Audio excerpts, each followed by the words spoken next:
Bismillahirrahmanirrahim. Assalamualaikum warahmatullahi wabarakatuh.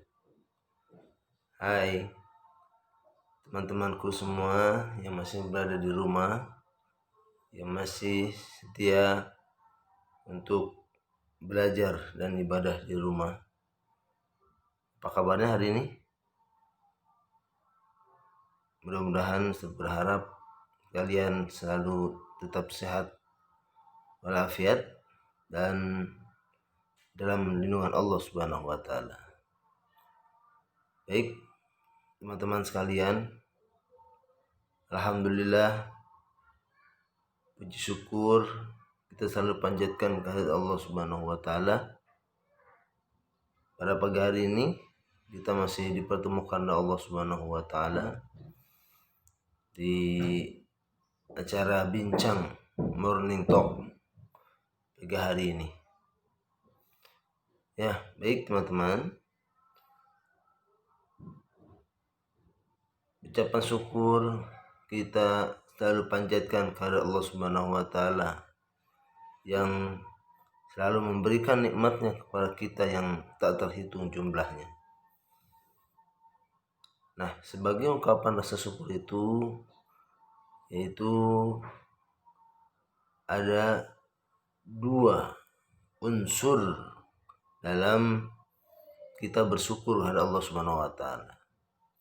Yang pertama yaitu mengucapkan alhamdulillah. Segala puji bagi Allah Subhanahu wa taala atas nikmat yang telah kita terima. Kemudian yang kedua, ucapan syukur tidak cukup untuk sebagai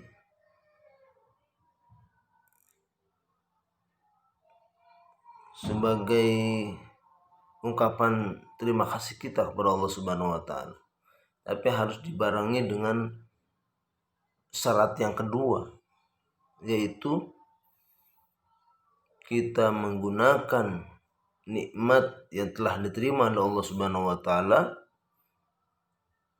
untuk ibadah, untuk ikhtiar di jalan Allah Subhanahu wa taala, jalan yang diridhoi oleh Allah Subhanahu wa taala, bukan jalan-jalan yang lain. Jadi ungkapan syukur itu bukan hanya ucapan alhamdulillah, tapi juga harus nikmat itu dimanfaatkan di atas jalan ibadah kepada Allah Subhanahu wa taala. Itu yang harus kita perhatikan. Salawat serta salam jangan lupa kita curahkan selalu kepada junjungan alam Nabi besar Muhammad sallallahu alaihi wasallam selaku qudwah, panutan dan uswah, contoh kita selaku umatnya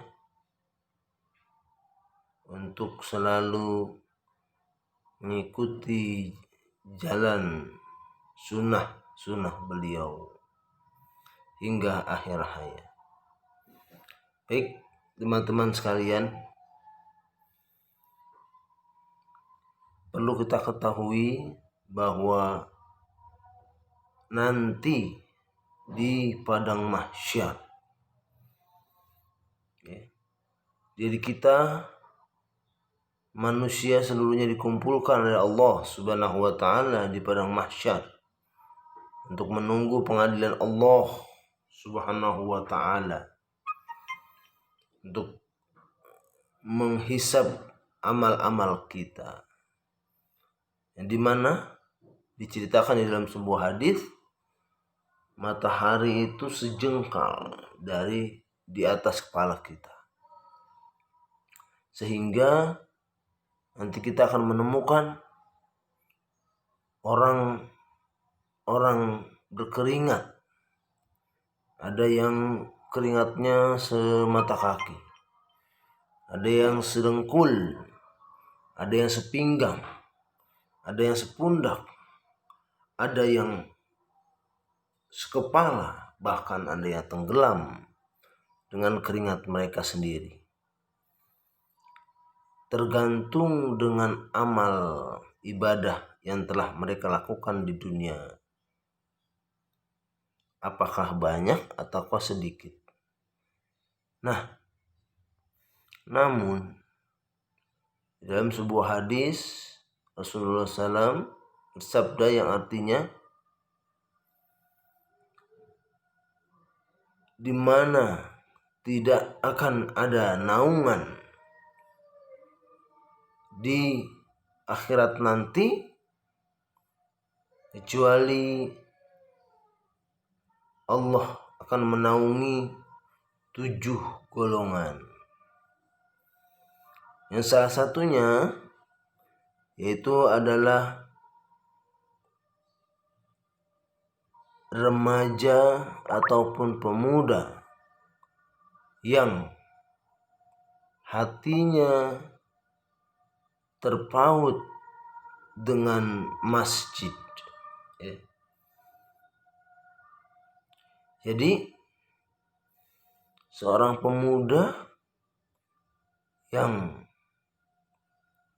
hatinya selalu memikirkan masjid, selalu ingin sholat ke masjid, selalu ingin ibadah di masjid.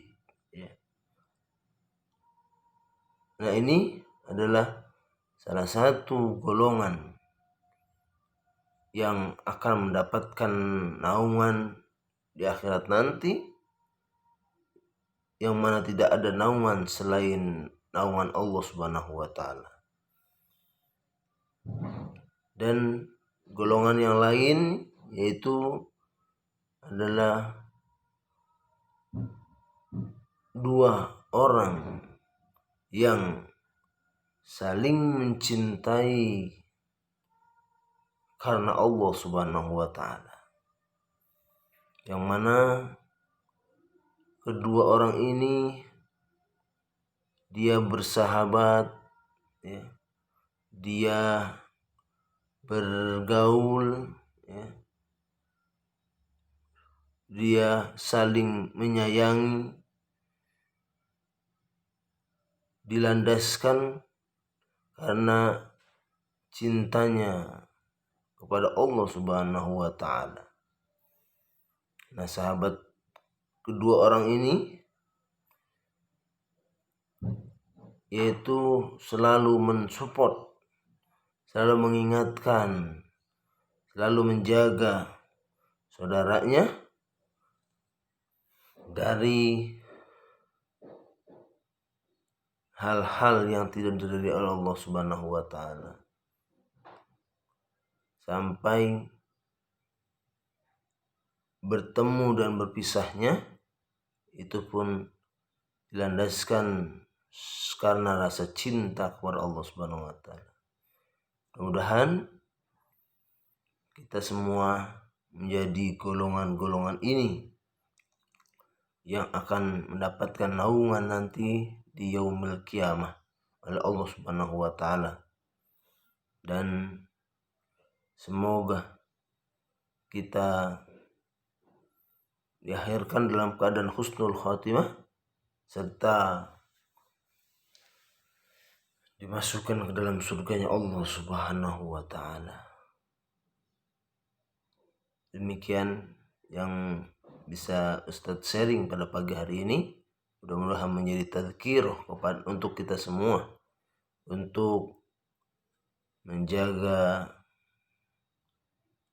dan istiqomah menjalankan perintah Allah Subhanahu wa Ta'ala dan selalu berbuat kebaikan.